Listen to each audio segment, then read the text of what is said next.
So hello guys and welcome back to our channel. Today I'm going to show you how to file an EasyJet Delay Compensation Claim.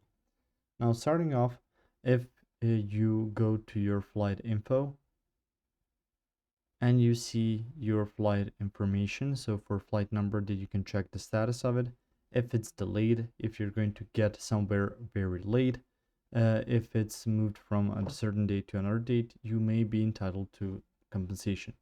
So if you go to EasyJet Delay Compensation form, you're going to get this sponsor result, of course. Then you can see compensation claims portal.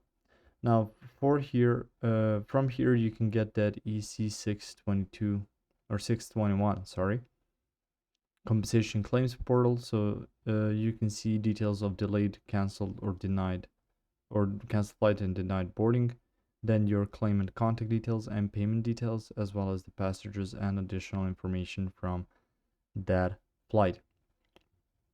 So starting off, you'll need to add that booking reference, the flight number that was there, date of flight, reason for your claim. You can see the departure airport and arrival airport, so everything that needs to be added for that delayed flight compensation.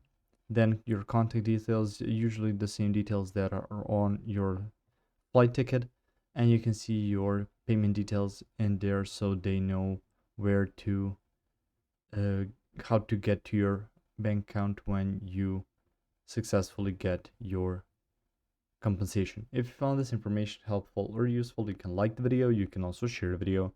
You can subscribe to our channel and click the notification bell to get notified about new videos on EasyJet or some other topics you might find interesting as well. See you guys in the next one. Goodbye.